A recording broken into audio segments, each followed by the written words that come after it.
welcome to Friday afternoon. Yes, it's 4 p.m. Eastern, and you know what it's time for. It's time for Litvak Leadership Live.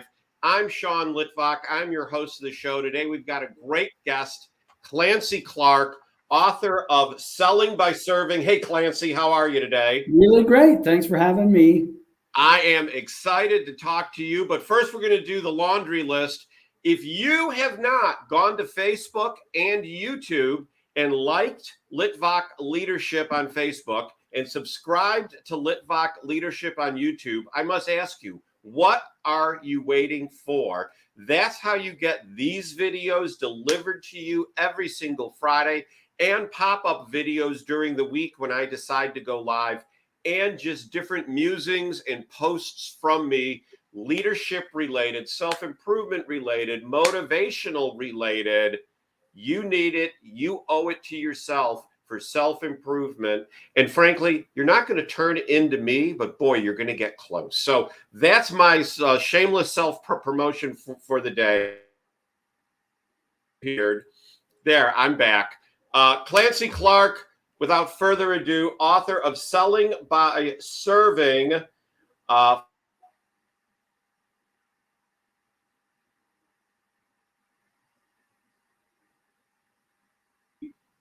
And I keep disappearing. I was just telling Clancy how I knew selling was about relationship because I've been selling for 30 some odd years now, but it wasn't until COVID that I really needed to tenure my tenacity and really build on.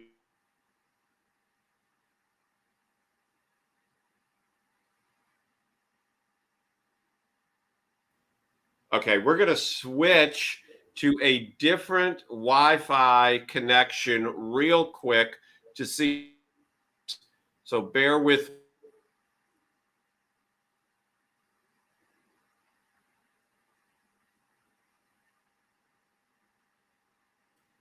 I was telling Clancy before we started today that I haven't read all of his book, but boy, it struck me.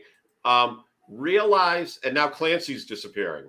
There we go. Now it was your turn to freeze. Realize for yourself the life you have always imagined is right in the beginning of his book. Clancy, what was the catalyst for you to not be so pursuit focused, but relationship focused?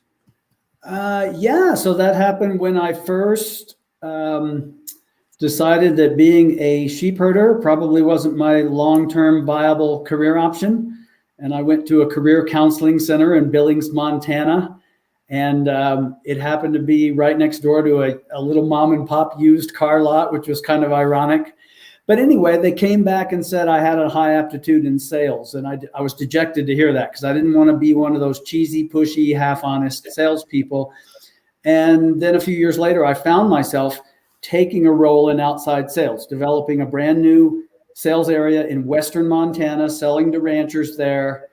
And I remember my sales manager going through all the numbers and said, well, this is what we think your growth curve should look like, blah, blah, blah. And I just put it all in the back of my head because I didn't know really what that meant. But What I did do was decide that sales was an honorable profession because I would make it so. And I decided that I was going to go out and talk to all these ranchers, talk to everybody in my marketplace, make friends. As a worst case scenario, I would make friends. And then I would find some way to help these ranchers. And I thought, some sales ought to flow out of that. But that way I could feel good about getting up every morning, looking in the mirror and going, I'm going to go out and help people. And that's always been my mantra, make friends, learn, and help people and find a way to be an asset to them. And then I have just found, Sean, that the sales flow out of that. Well, and, a mutual friend of ours, Larry Levine, talks about that customers or prospects or whatever word you want to use, people in which you are engaging with, they can smell commission breath. They can tell when you're being disingenuous. How do you recommend to people? Because, so many folks in sales are highly leveraged on commission with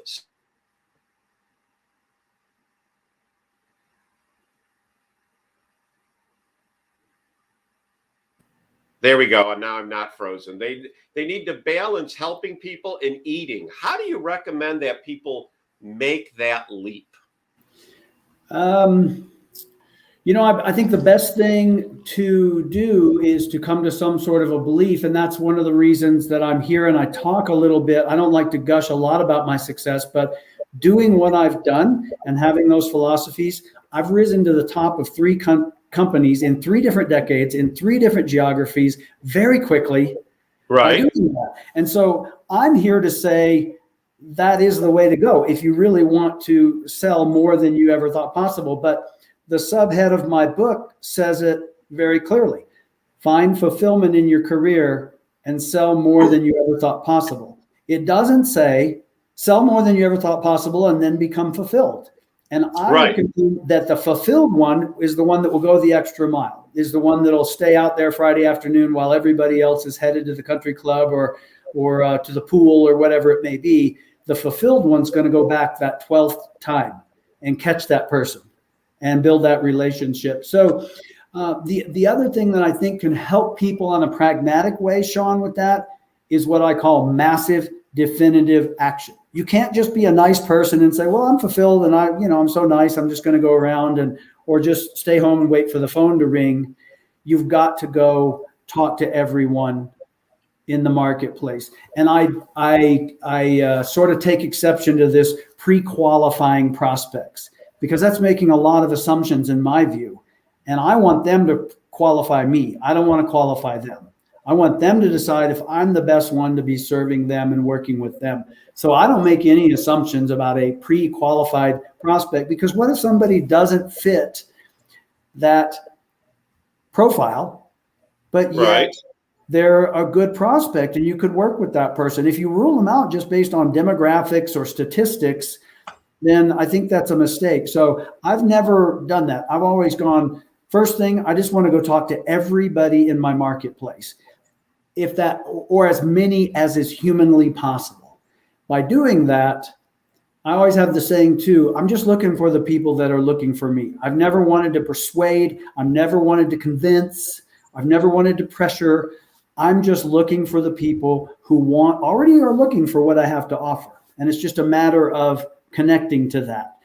So that's the best I can tell people. Take that massive definitive action, because you're going to get results out of that. But most of all, they're going to have to make that leap of faith that says, I want to be fulfilled. I want to feel good about what I'm doing, and believe that more results will flow out of that than by focusing on the quotas and the commissions.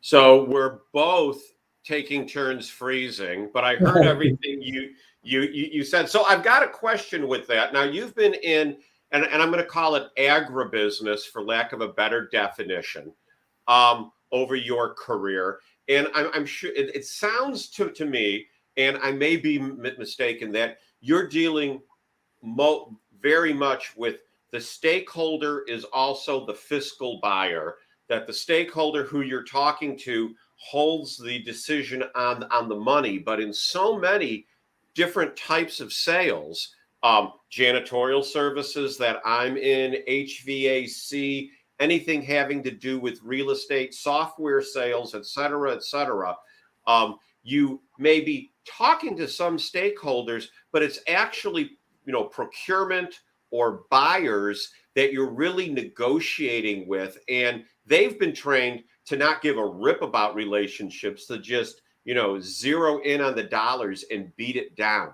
How do you do that in a situation like you're talking about in building relationship when they're really concerned more about the money? Well, and I had that for about a decade when I was in Florida. I worked a lot with fertilizer corporations. And so we were selling fertilizer additives to them. So it was a similar thing. There was a guy who was the purchasing agent, but there was a board of directors and shareholders and that type of thing. And yeah, they have a job to do. But I've always found that by being that source of inspiration, by placing myself at the hub of what I call the value wheel. So in other words, if your information, if your price, if your product, which is all information, is at the hub of the value wheel, and you're trying to support that, that's only good as long as your information is the perceived best information. But as soon as someone else comes along promising better, cheaper, faster, they're apt to say, well, this is better information. It's a lower price. I'm switching. And then you find out about it after the fact. If you find a way to be at the hub of the value wheel yourself, and the information supports you. Now, the information must be good and must perform and all that.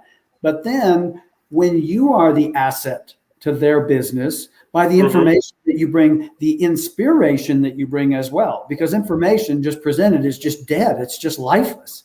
But if you are inspired, that's why the fulfillment piece, if you're loving what you're doing and you're coming in with this passion for helping them with their goals, then when all of a sudden somebody comes by with a little cheaper price or promising better, cheaper, faster, you're likely to not even hear about it. They're likely to tell that person, you know what, I'm pretty happy with Sean. He's really valuable for us and what he's doing. I think if anything, you're at least going to get the phone call. Sean, somebody's in here with a better price. Now I want to stay with you, but we need to reconcile this little bit of difference in price. And they might be fine with a small difference in price. If it's a huge difference in price, then you might really have some work cut out working through that. But if it's just that typical thing where somebody just quits you over a small amount of money, then it's because, in my opinion, the information is at the hub of the value wheel, not the sales professional. So 2 questions on that, and I got another question that I want to write down beforehand. So when you're looking at a situation where you've been servicing, partnering, supporting an organization with your product or service for a number of years, everyone knows that over the course there should be efficiencies that occur where you're able to make a little bit more profit and some of your costs will go up, and it kind of inches its way along here. But then Joe Hungry comes in, and where you're here and your expenses are here, Joe Hungry comes in and offers a price lot like this, and your customer says to you, hey, this guy's offering, has great references, great testimonials, and he's coming in 30% below you. I've had people say, well, you just need to cut your price, meet it like halfway. And then the customer says, well, you mean you could have done that the whole time? I mean, how do you recommend to handle that double-edged sword when someone comes in and undercuts you and you've got a great relationship, but they've kind of undermined the trust that you've built up with your customer? Do you know what I'm saying? Yeah, I do. And I've never been the cheapest guy in anything I've done. I've never wanted to be the one who's the cheapest, because that child price is never cheap enough. And if that's all there is, then it's a pretty shallow relationship. So how I handle it is I stand tall and I say, this is the value that we're bringing, whether it be with a team approach or with product mix or with service value wrapped around that product. I'm back. Or service or whatever. Now you're gone. Am I there? Yep, you're back now. Okay, all right. You said focus on value. Yeah, focus on the value and also just explain and stand tall and say, if this price is what's really important to you, and that's your driving factor in a purchase, then you probably need to do that. But maybe we should review some of the gains and efficiencies that we've created together. And I really think the better I do my job of being an asset, the less that's likely to be an issue, because they're going to say, this individual has been instrumental in me reaching my goals. Case in point, we've all seen this. Somebody's working for company A, has a great book of business, for some reason or another decides to switch to competitor company B, and takes 80% of his clients with him. Yep. Now, they're not loyal to company A. They're loyal to Joe with company A. When Joe moves to company B, they're going to say, Joe, we'll give you a try at company B. Now, if company B doesn't perform as well as company A, we may go back, but at least they're going to give that person a try. And I think that that's the key, is to be that person. It's being that special person And to me, it's being willing to say, no, I'm not going to cut my price 30%. Wow. It is internet day. It is internet day for both of us. And we're in way different parts of the country. So yes, giving company B a chance because they've hired the one, the only Clancy Clark. Yeah. And then of course it must, the product must perform. But the main point is to be that special person, to bring that to the relationship. I believe overcomes 90% of all this concern about a slight difference in price or even a fairly significant different price. Help that individual so that they know every day that you are integral to them achieving their goals. You understand their goals. You will go the extra mile. You will do whatever it takes to help them with their goals. And I think you're very unlikely in that scenario to get the boot because somebody came in with simply a cheaper price. So on the whole price issue, and in the industry I'm in, we have been commoditized.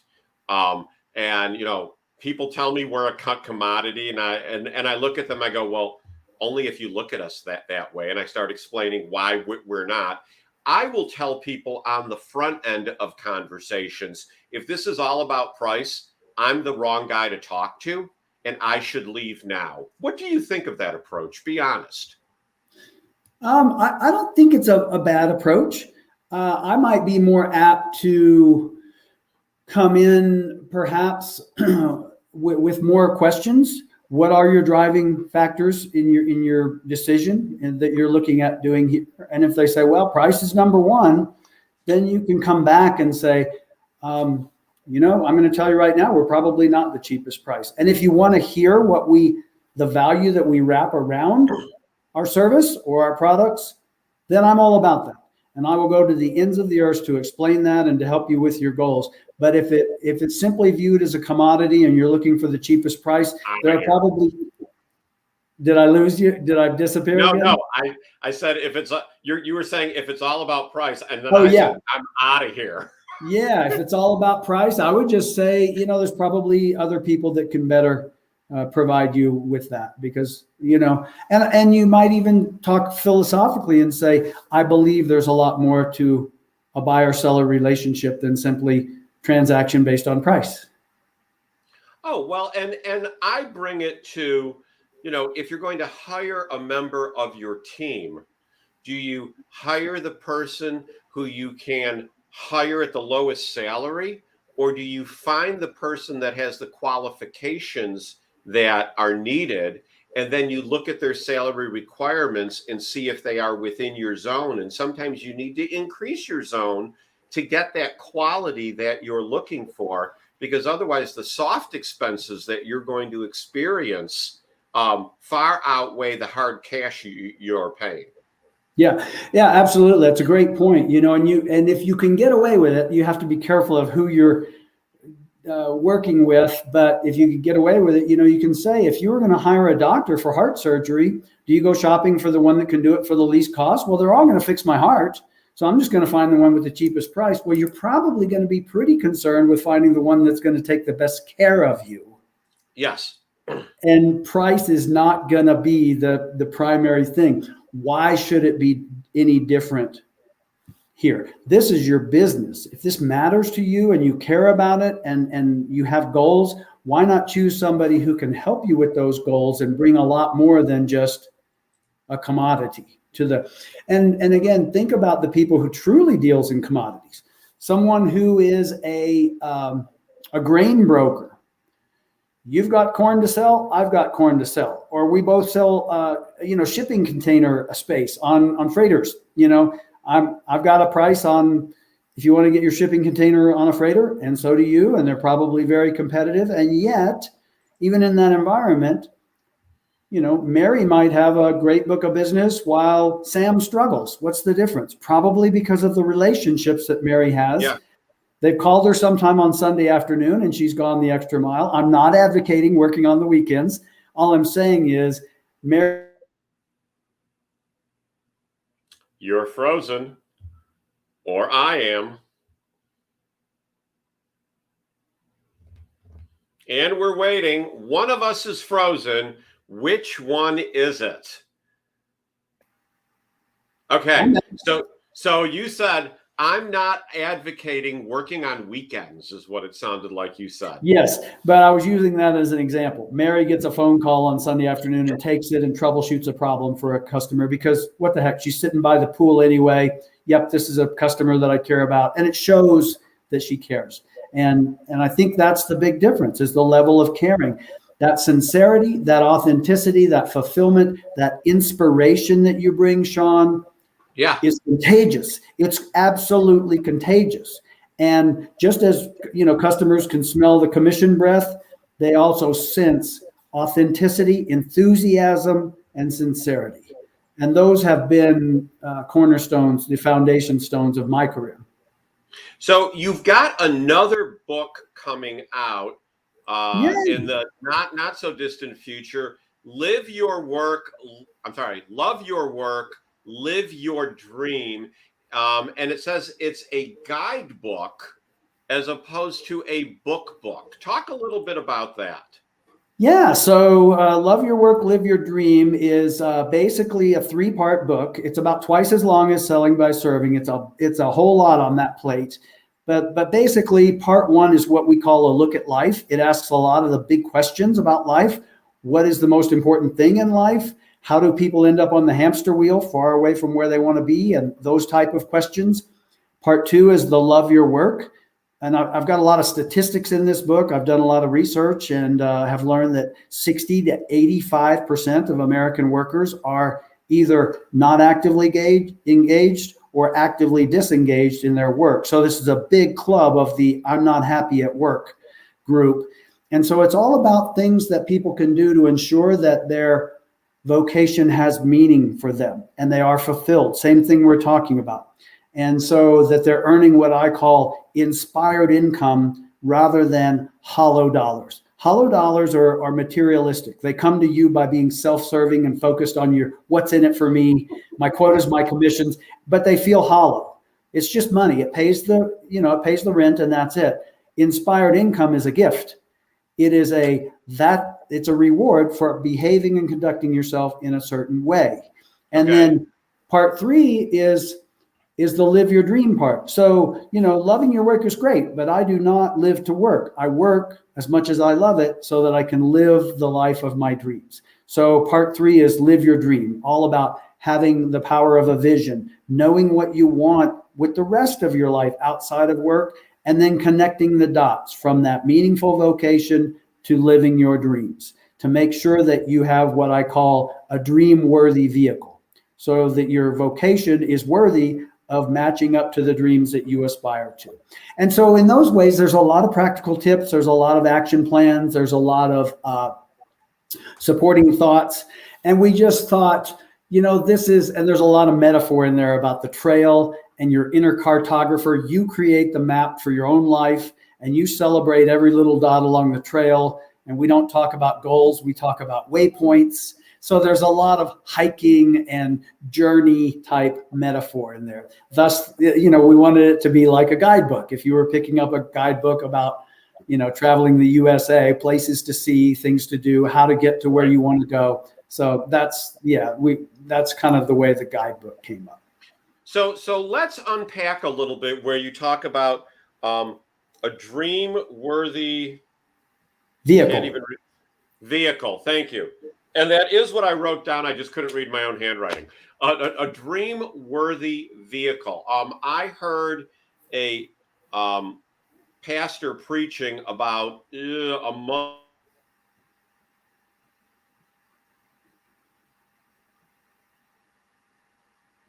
You're frozen. Okay, I'm back. You're back. So let me repeat that. I heard a pastor preaching about a month or 5 weeks ago that everyone should have 5 income streams at least. Because then if one dries up, you've got these other ones that support you, which makes total sense. Yes. Really made me start thinking more about that. But you talk about a dream-worthy vehicle. So are you talking about multiple vehicles as in income streams, or what exactly do you mean by a dream-worthy vehicle? I'm talking about, does your vocation provide you the finances, the time and the spare effort to realize the dreams you have outside of work. Those dreams that may be sitting on the shelf gathering dust, the things in the bucket list, as is popular to say, but is your vocation capable of getting you? So in other words, let's say you want to have a 45-foot sailboat in Key West and you want to island hop around the Caribbean and all, but you know your income is not sufficient to do that. Then there's a disconnect, and the income won't match up with the size of your dream. In that case, you either have to get a bigger vehicle, in other words, make more money. Right. Or maybe you have plenty of money, but you're squandering it. You're spending it on credit card debt interest and other things. So you're not getting what I call the power to the road. So your vehicle's capable. Or maybe you make tons of money, but you don't have the time and the extra energy to work on your dream daily. And so maybe you just need to cut back on your hours and realize you don't need all that money. What you need is extra time and some extra energy to work on your dream. My whole contention is that you can start on your dream today. You can do things every single day to be on your way, rather than thinking you have to wait until certain things are all aligned. But yeah, the idea behind the dream-worthy vehicle is if they don't match, you either have to increase the size of your vehicle or you have to downsize the dream to match the vehicle that you do have, or some combination.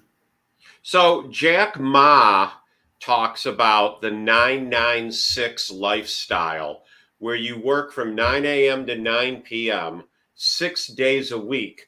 And when he was questioned on it, he said, well, when you're working, he's like, when you're on the toilet, this is what cracked me up. You're working. You shouldn't be reading a novel. You should be thinking about how to improve yourself. You should be reading about how to improve yourself and what you do.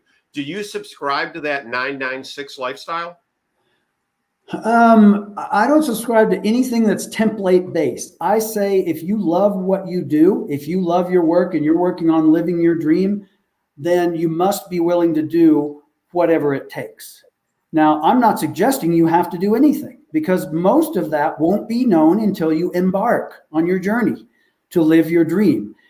But the people I've seen that fall short is willingness to do whatever it takes. If it takes 996, if it takes 12/7, if it takes staying in a motel 5 nights a week for 2 years, if it takes moving, if it takes working 2 jobs, if it takes working full-time job and then working part-time on your dream job on the weekends, doing farmers markets or building a service-based business on the side, then whatever it takes. And those are the people who are so I have what I call the success equation in the book, Sean. And the success equation is a clear vision of what you want, plus the willingness to do whatever it takes, equals success will happen at some level. And the vision plus whatever it takes. I'm writing this down, obviously. Whatever it takes equals success.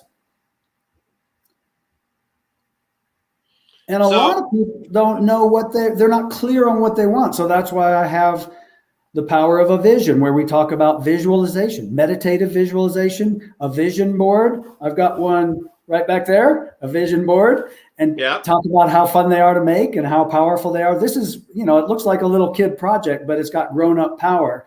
So a clear vision of what you want, combined with the willingness to do whatever it takes, success will happen. But I think a lot of people, they'll give it a try for a while. They're willing to go so far, but that's where they fall short, and if a person is willing. Now, I'm not saying what may be required, because that's probably not going to be known until you're into it. But if you just have that in your heart that I will do whatever is necessary to see this through, then it will succeed. So, got a good question here. I've got here on my board a goal that I have set for almost 4 years from now, for on my birthday, and my birthday's usually around Thanksgiving. It's November 28th. I've got a goal there for 2025 that is on I have a whiteboard here in my office, where I've got all kinds of things written down to keep me focused, and I've got that goal there. And I know this goal is possible. I know this goal is achievable, but I also know, for me, it's helpful that mine and my wife's children are grown up out of the house on their own, have their own income, are off the family payroll. So when you talk about having a clear vision for what you want, and then a clear vision plus being able to do whatever it takes will equal success. How do you do that when you've got cherubs hanging on you? Because I remember coaching little league, running the kids here, doing that. I get the clear vision, and I'm not saying it's not possible, but what do you say to people that have got 1, 2, 3, 4 or more kids under the age of 16? How do they do whatever it takes? Well, you're froze now. Am I froze? Okay, we're both frozen. Okay, are we back? Yes, you said yes, wow, I got your question. And then you froze. Yeah, so willingness to do whatever it takes might be defer that until 2025. That's willing. You're willing to wait. Now, I would also contend that I don't know what your dream is, but I'm going to say there is probably something you could do today to advance you toward that dream. That might be a Facebook group that you could join with that special interest. It might be an online seminar. It might be one little thing toward the goal. And that's why I like to use the metaphor and the example of the guidebook. You be on your way, get off the trailhead and get onto the trail. Each one of those, and that's why the topographic maps, the trail is indicated by dots. So literally you are connecting the dots. So what dot could you hit today? Because those are little waypoints. Each one is a tiny little arrival point that can be celebrated.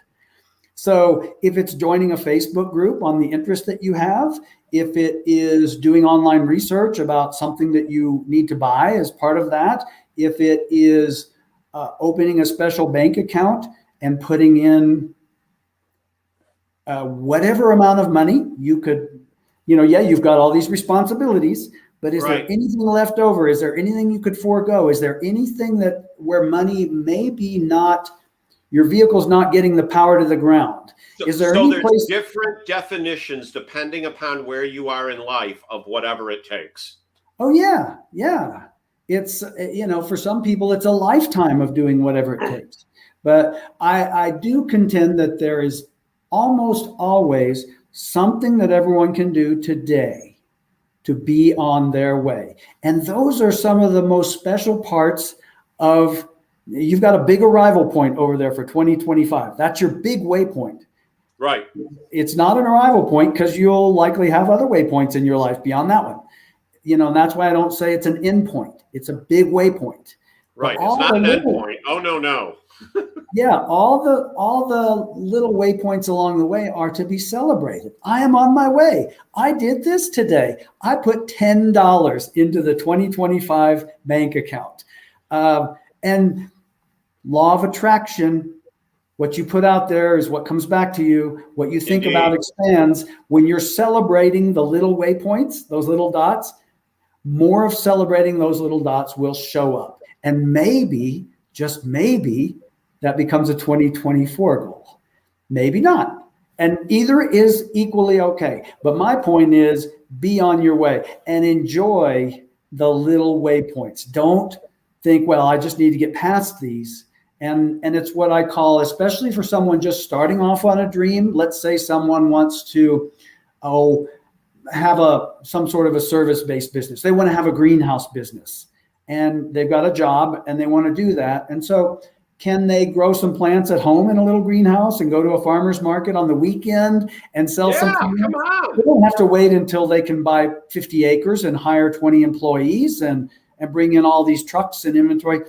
Do that, and then don't relish those times. It's what I call beginner's bliss, which means you appreciate when you're just starting out. Maybe you don't have all the resources you need. Maybe you don't even really know what you're doing, but you're doing it. And you'll look back at that and go, it's the garage days of Steve Jobs and Steve Wozniak when they were in the garage. It's the rock band that was in the garage before they were the big rock band. And I think about beginner's bliss in my own life. I use the example of when I moved back to Montana after living away for a number of years in Florida and coming back, I was actually I lived in Arkansas and then came back. I decided to get back into fly fishing, and I borrowed my dad gave me all his fly fishing gear. I had taken a class in college of fly fishing and learned how to cast, kind of like riding a bike. You never forget that motion. But I wanted to appreciate Montana more than I did when I was living there before, Sean. And I went out there with, crummy gear. It was not even middle range when it was new, and so sophisticated fly fishermen would be laughing at me. And absolutely. But I went to the river and I waded in and I was fishing. I didn't know which fly to use, so I just tied on a big pretty one and chucked it out there. And I remember the fish I caught that day. Probably of all the fish, I became very good at fly fishing. I became proficient at tying flies. I knew all about entomology. I had top of the range gear. But on that day, with that gear that was just kind of big box quality and 15 years old, 20 years old at that, not knowing what I was doing. But when I caught that fish and brought it to my hand and then released it back, it was such a special moment. And I caught thousands of fish after that. But that one was perhaps the most special one because it was my day of it was the pure innocence of just doing it, without all the extra knowledge and the clutter that goes with being more sophisticated. And that's what I say to people on their dream. Embrace your beginner's bliss. Have fun with it.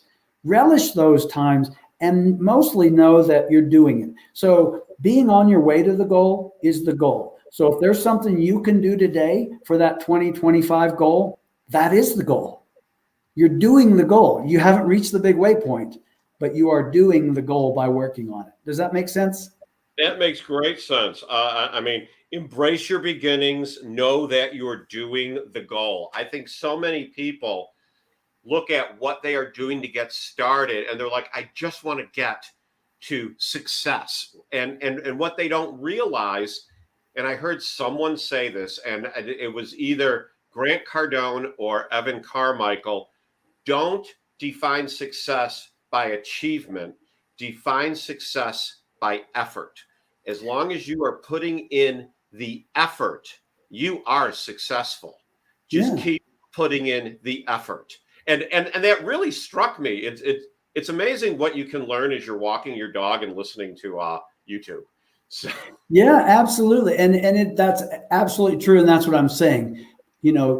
Getting the dream off the shelf, dusting it off, opening it up, and beginning. Whatever that is the goal. It's not about, and the way I put it, and you're right, that success is an inner concept. It's something that you are, not something that you get to or something you attain.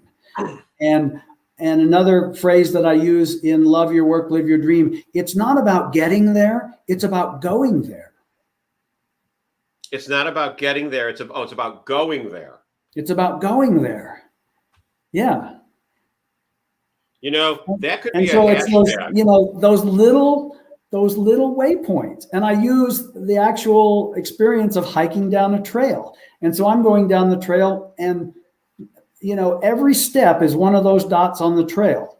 Every one is an arrival point because I'm putting one foot in front of the other. Now, most of them I'm not going to stop at, but let's say I want a snack or I need to tie my bootlaces. So I stop at a little creek crossing. Well, now that one's a little bigger waypoint because I'm going to spend some time there. And maybe I notice a squirrel in a tree that I would have walked by. Or maybe I notice a tree growing out of solid rock. So that becomes now a bigger waypoint. And then I leave that and I know where I'm going for the night. I'm going in this meadow where I'm going to set up my tent and camp there for a couple days or whatever. But it's still not an end point. I'm not going to settle there and take up residence. I'm still going somewhere else. And so if you look at your goal the same way, each point is special. And you can stop at some of them. You can take a detour if you like. But mostly it is about going there, not about getting there. And the danger of thinking, well, I just want to get to the point where it's 2025 and that is the thing. well, then you're living in what I call the there and then, not the here and now. You've got to enjoy the now. Yeah, live in the here and now. And then when you get to the there and then, you won't look back and wish you had spent more time appreciating your beginner's bliss. So pivoting for a moment, although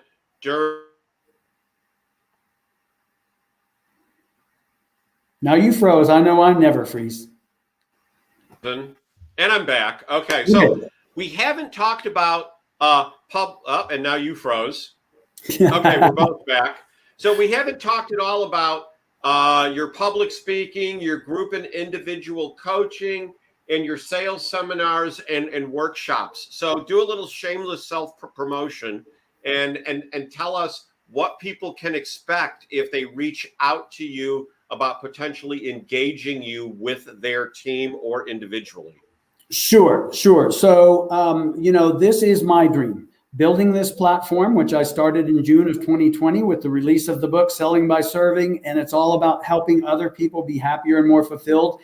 And just like I talked about in the sales process, I am going where this vision leads me. And so, for example, not long ago, someone asked if I would consider doing a Selling by Serving book club.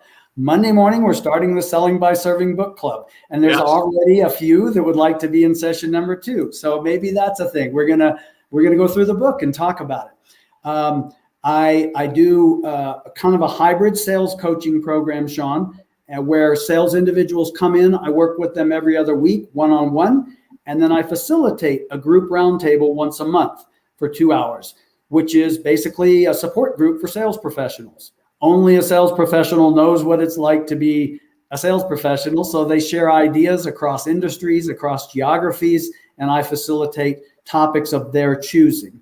So, and then over the past year, of course, most of it has been virtual, but when I send out a book to one of my LinkedIn connections, as I always do, again, I'm just looking for the people that are looking for me. And everyone who I've connected with on LinkedIn gets an offer of a signed book. And I don't know how many I've sent out. I bet I've sent out well over 500 books now. Not everybody wants one. Signed. Yep, there you go. Everybody gets one. Book. Yep. And so not everybody wants my book, and that's fine. I understand that. And then of the books that I send out, occasionally someone comes back and says, I love this message. Would you speak to my sales team? And that's how somebody said, would you do coaching? Would you develop a coaching program for my sales team? And I'm like, yes, I'm saying yes to everything. So all I can tell you, and certainly I wouldn't do a shameless plug, but what I can tell you is anybody that reaches out to me for anything, here's what you're going to get. You're going to get Clancy. This is my energy. This is my authenticity. This is who I am. Take me as I am or don't. And this is what I'll put into anything that I do for anyone, whether it's one-on-one, whether it's a speaking engagement. And I'm looking forward to doing live speaking because I love that. I've done a fair bit of that, and I enjoy most of all being in the room with people where that energy can get transmitted. So yeah, I'm available for all that. And I'm just looking for the people who are looking for me, with whom this message resonates and who says, I would like him to speak. I would like to see about getting into that coaching program. That sounds good. I want to be on the list for the next book club, or I just want to, get the book and read it, or I'm looking to help people. And so whatever that looks like is what it's going to be. That's my journey. That's my traveling. So let me give everyone a little testimonial here. Clancy and I are in all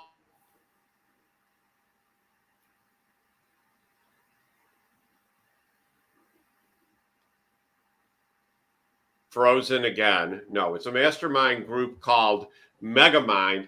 And for those of you who are regular viewers, you've heard about me talking about my book that I've been working on for 3 years. I thought it was longer, but with the research I've done internally, Clancy froze. Clancy's back. It's 3 years. And when I was talking about one time in our Megamind group, all that I have done, Clancy looked at me and goes, you just need to find an editor and go publish your book, Sean. You've done enough. move forward. And frankly, it was such good advice at such the right time that Clancy made me realize, and this is a phrase you're not going to hear me say normally, people, I was afraid. Because when I put this book out there, it's like me revealing myself to the world as to what I think, not that you don't know already, but putting it out there. And now we're going to see what happens. And Clancy made me realize that, you know what? It's time. Just go ahead. So publicly, I want to thank you and give you that, testimonial for everyone to see that Clancy does have good stuff to say. So Clancy, we have gone 46 minutes. It's been amazing. You and I both have another appointment, a similar appointment in 13 minutes that I think I'm going to end up being a few minutes late for. But take the next 2 minutes and send people into their weekend with a word of encouragement about how to find fulfillment in their career, in their life, in everything that they do. Yeah, so I'll offer my favorite definition of fulfillment, and we use this word a lot, right? And but the definition of fulfillment that I love is satisfaction or happiness as a result of fully developing one's character and abilities. And now that's for me. That's to me, I think that's the greatest arrival point for all of us. Satisfaction or happiness, not ordinary satisfaction or happiness, but it comes as a result of developing your abilities that you are endowed with. And everyone has what I call their genius areas. I write about this in the book, in the new book, and your character. And when you publish your book, Sean, you're going to show your character. Now, your reputation, you can't control. What is out there, some people are going to like it and some aren't, and that's okay. But your character is what you're in charge of, which is your message being authentic with your motive and your values being consistent with what you say and do. But it's not just developing those things, it's fully developing them. Yes. And, so it's an aspirational goal, right? We're never going to fully get anything, but it is a great aspirational goal. And so that's what I wish for everyone, is to be fulfilled. And if you are, then you're willing to go the extra mile. You're willing to do whatever it takes. You're fully immersed in serving other people, and they will know it. And then price becomes secondary. Yes, absolutely. Well said. Well said. Thank you, Clancy, for being on the show. If you weren't taking notes, I don't know what is wrong with you, because, and I didn't even try to write down what he just said. I just wrote down that it started at the 47-minute mark, so I can go back and get that final bit of comments, because that was pure gold. So, Clancy, thank you again. My pleasure. Litvak Leadership Live. Go to Facebook, like my business page, go to YouTube, subscribe. But most important, enjoy yourself, set a goal and pursue it. Enjoy the journey. And as always, be blessed.